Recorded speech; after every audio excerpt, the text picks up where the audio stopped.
What's up everyone, it's Q from Retro Q Gaming, and it occurred to me last night. I made a video about, specifically it was about Xbox Smart Glass and the types of innovations and the types of extra accessories that kind of fell by the wayside of companies including Microsoft, Sony and Nintendo, one of which being motion controls, one of which being companion apps and Smart Glass and things like that.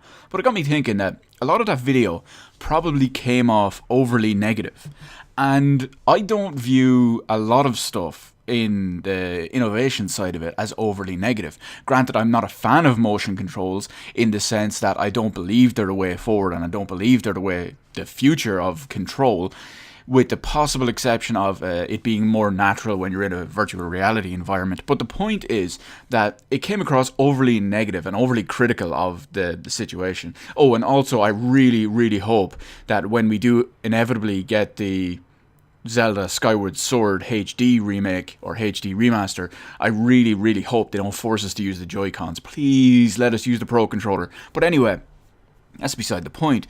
What I wanted to talk about anyway is actually some of the better times, the more fun, enjoying times I've had with, I won't call them peripherals, but I won't specifically limit it to something like Smart Glass. When you look at the major innovations that companies have tried to incorporate into them, we'll look at, say, Smart Glass style stuff, we'll look at Kinect, we'll look at just the Wii controls, and we'll look at the PlayStation Move as well, because yes, believe it or not only do I actually have a PlayStation Move, and I have used it more than once, believe it or not, I actually had a really enjoyable time during one of them. But we'll go through the whole ones anyway. So in no particular order, let's just get going anyway. The first one I want to start with is on the Wii. It's Mario and Sonic at the Olympics.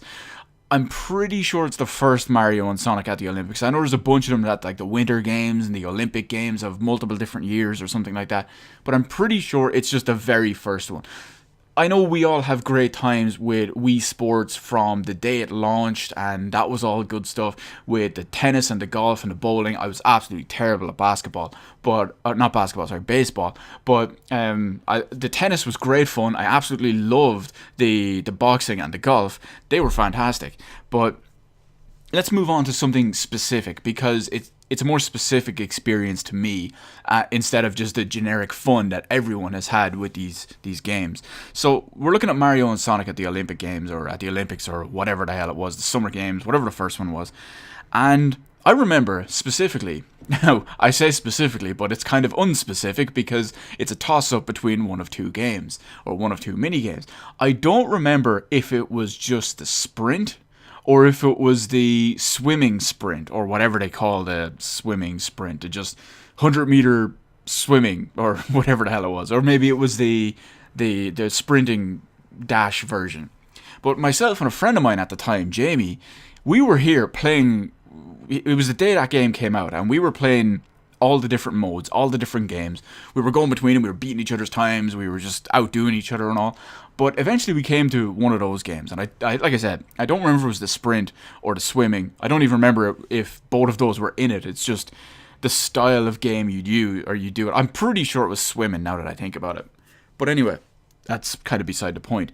So when it comes to this, to swim or run or whatever it is you did, you'd have your Wiimote in one hand, your nunchuck in the other, and you'd waggle them back and forth really fast, kind of like you were beating on a drum with your two drumsticks really fast, and you'd alternate between them as quick as you can.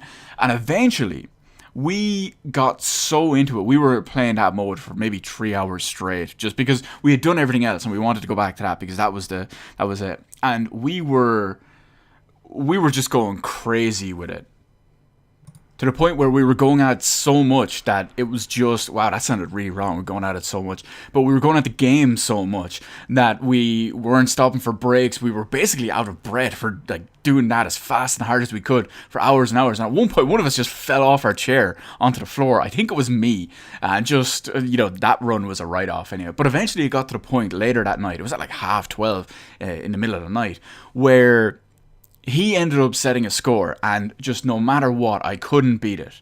He probably beat my actual score by like a second, and I couldn't beat that. And we were trying for like half an hour, maybe another hour, and it just wasn't happening anywhere. Now, Sure, let's fast forward to like later that night, maybe like 1:30, 2 in the morning. He leaves anyway. I give it a couple more goes after a few minutes break. I end up beating his time by 1/1000th of a second. Like, for example, if you look at how the game measures the time, you'll have like 10 seconds and then 0.000. So I beat his time by 1/1000th of a second. Sent him the picture. And then over the course of the next couple of weeks, he still consistently tried to beat it and never managed to do it. But overall, it was absolutely hilarious. It was a great time and a great night, all made by the Wii motion controls of all things, believe it or not. So that's really my only story when it came to Wii stuff. So I'm going to move on to PlayStation 3 stuff, like PlayStation Move, because I've got a couple of Kinect style ones or just Xbox style ones. So we'll focus on the PlayStation Move for now. So this one actually involves the same friend, Jamie, as before, and he moved away he moved away a good while ago, but, you know, he didn't show up for a while, and then he eventually came back, and at the time he brought over, he brought down a bunch of stuff, like he brought down his PlayStation, and he brought down a couple of his games and all that stuff, and we were talking, and as usual, and I mentioned, it's like, oh yeah, I have a PlayStation Move, don't have anything to do, and he goes, wait a minute, you have a PlayStation Move? I have a PlayStation Move. Cool. It's like, okay, that's kind of irrelevant. There's not much we can do with it because there's nothing to play on it. And he goes, no, hang on. I have House of the Dead Overkill. So he had House of the Dead Overkill. So he came down and we started playing House of the Dead Overkill. Now, it's originally a Wii game, but we played the PlayStation Move port of it. And we're both big fans of the whole over-the-top grindhouse style stuff, so it worked really well. And we played the entire game in one sitting. I say sitting, we were standing up while playing it. But yeah, we played the entire thing in one session. And we had a blast. It was great fun. We were cracking jokes all over the place. There was a couple of accidents where we'd be swinging our guns around to be, getting shots off. We'd end up cracking each other in the shoulder or in the arm or in the hand or something like that. Overall, it was a good time and great laugh. And the actual humor of the game and the grindhouse style all went in on top of it as well, and it just worked really well. Unfortunately, that's like the only positive thing I have to say about PlayStation Move, because every other time I used it, even before that and after that, it was very basic and not especially enjoyable. But like most things, usually stuff is better, or multiplayer modes and party games and stuff are a lot better when you're playing them with friends. So we've finished the Wii, we've finished the PlayStation. We'll move on to the Kinect at this point anyway. So with the Kinect anyway, as far as it goes, we'll look at the 360. So first off, real quick, how did I get Kinect and how did I get into Kinect? Well, I was a huge fan of Rez on the Dreamcast. Most people will say, oh, what do you mean Rez is a PS2 game? No, Rez is actually a Dreamcast game ported to PS2 and then eventually ported to stuff like Xbox 360 Arcade and blah blah blah. Actually, you know what, and just to cover myself, because someone in the comment section will probably bash out all this other crap stuff anyway, but the point is that yes, we all know that Rez did release in Japan on Dreamcast and PS2 on the same day, but the game was primarily originally started as a Dreamcast exclusive, and then once they saw the success of the PlayStation 2, it started being simultaneously developed for that. But that's why I always consider Rez a Dreamcast game. Anyway, what does Rez and PS2 and Dreamcast games have to do with Xbox 360 Kinect? Well, if you're familiar with the kind of game that Rez is, you know that there was kind of a pseudo-sequel slash... Jesus, what would we call it? What's the term that everyone's using? Spiritual successor to Rez. Actually released by Ubisoft. It was probably one of the last Ubisoft games I ever bought. And it was on the 360, and it was called Child of Eden. I usually call it Child of Light for some reason, because of the other Ubisoft game of relative popularity from the more recent years. But it's basically the same game as... Well, Child of Eden, that is basically the same game as Rez. It works on the visual style in tune with the music of actually what you're doing. And if you've played either of them, you know what I'm talking about. So after I went down and I bought Child of Eden first thing that morning, I came home, I started playing it. I finished the game, or the base version of what you can do. I think it unlocks more after you finish it the first time. And I played through it, I was like, okay, that was pretty good.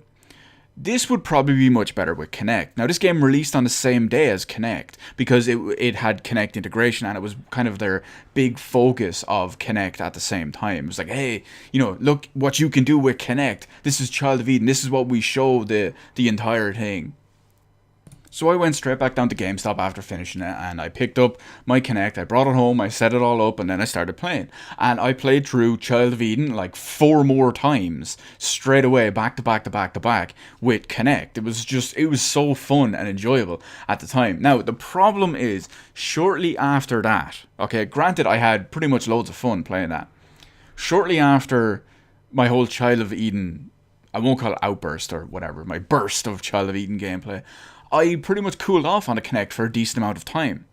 And fast forward to, Jesus, I don't know when it was, maybe like a year or two later. My time could be completely off on this because it was so long ago. But I ended up playing Fruit Ninja on my phone at the time. It was a Samsung Galaxy S2, so it was probably like 2011, maybe 2012. It was definitely before the release of the Xbox One. But granted, I had that phone during the time of the Xbox One. But the point is, it was before the Xbox One. So I was playing it on there anyway. And then one day I found out that Fruit Ninja had a Kinect port on the 360. So I downloaded the trial and I started playing. And I was like, holy shit, this is fun as fuck. And that was only the trial version. It's like, alright, I need to get the full version of this game. So I got the full version of the game. I upgraded to it straight then and there. And I started playing through it. I had an absolute blast with Fruit Ninja Kinect. Now, you know, you can make a video like this, just explaining your experiences and all with it as well. And you could say, oh yeah, I played this game, I really enjoyed it. But the point is, with Fruit Ninja Kinect on the 360, I'm going to need to bring in a party style thing as well. And what I mean by that is, once again, we'll call back to my same friend Jamie, who actually showed up one day. He was like, oh, you have Kinect. I was like, yeah, come on, we're going to play Kinect. And he was like, okay, how do I do this? So I took him through the tutorial, the very basics of Fruit Ninja, and I'd say we probably spent like 2.5 hours just playing Fruit Ninja together, because you can play multiplayer with 2 people standing in front of it and just going crazy and doing all sorts of mad shit just while bashing each other in the face by accident. And because, you know, it's what happens. You're swinging, you're flailing, you're trying to get the highest score with the slickest combos and the multi slices together, and yeah, you may accidentally catch an elbow in the face or something like that, but shit happens. It's all fun, you laugh it off, it's great crack. So yeah, it's good stuff, good times.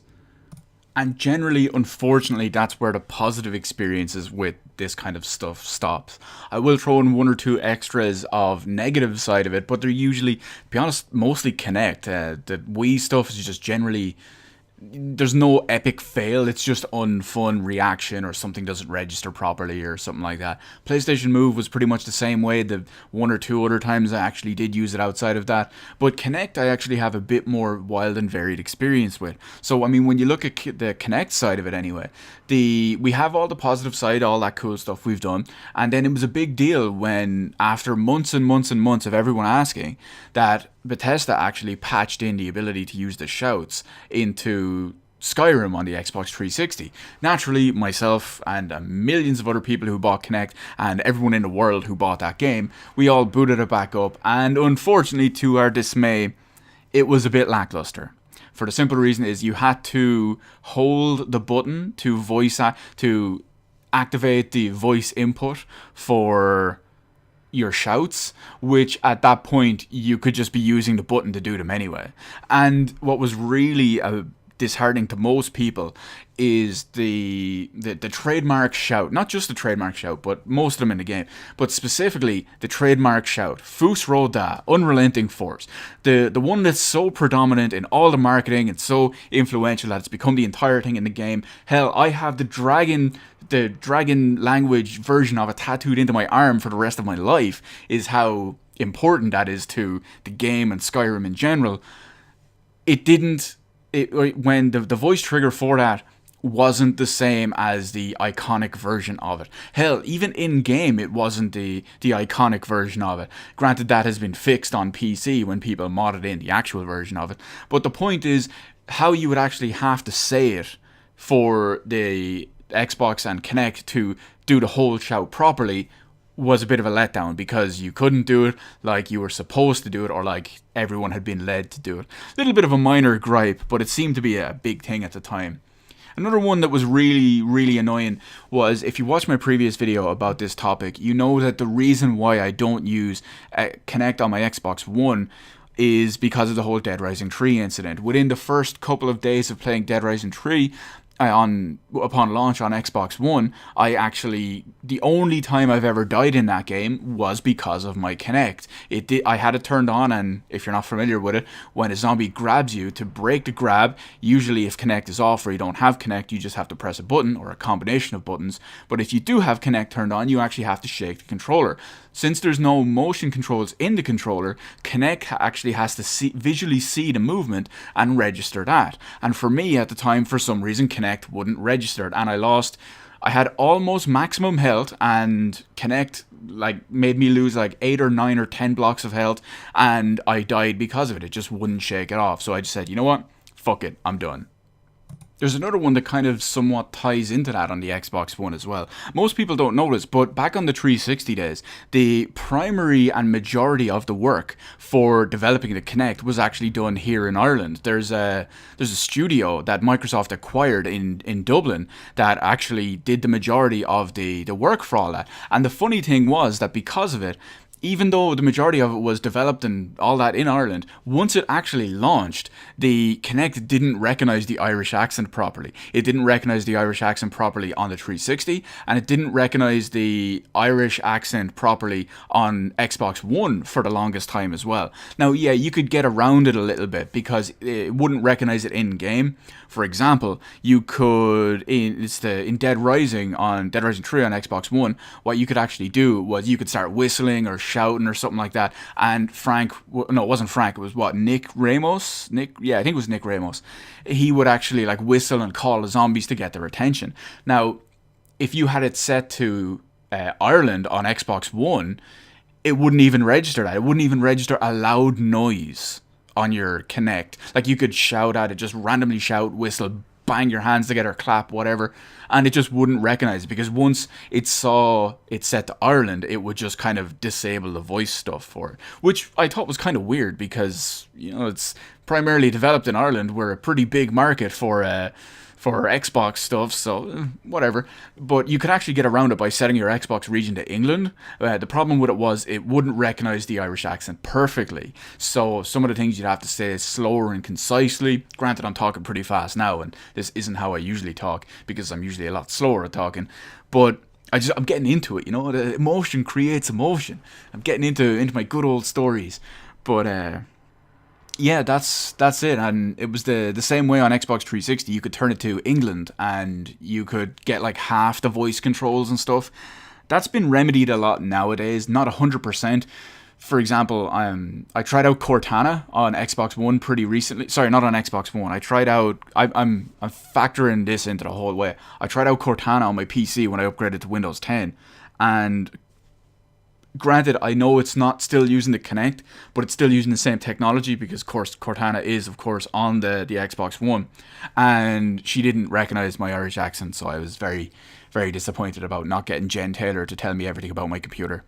But yeah, that's it. Just wanted to let people know I wanted to share my experiences and let people know that I'm not a complete hater of innovation or a complete hater of whatever. Actually, as a perfect example, I almost completely forgot this, and I wasn't planning on including it in the video.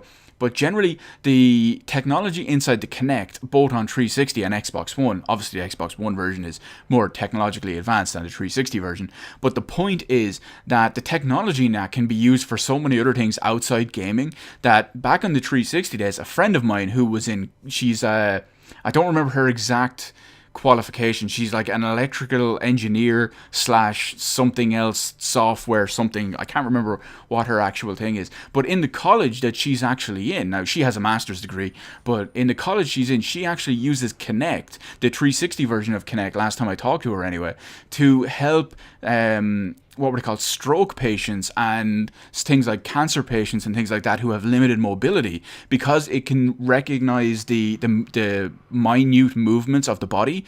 It could actually help them do things, not just gaming related stuff, but it could register. It could be tied to a system that could inform people what they need, inform people what they need to do, or what they want to ask for. So Kinect and the technology side of it is actually pretty interesting. I should actually catch up with her and see how that's come along anyway. But that's pretty cool that that she managed to use Kinect even maybe like 5 years ago into something in the medical field, which is crazy when you think about it. So I'm not just hating against everything for innovation's sake and I want my old Super Nintendo pad and that's it.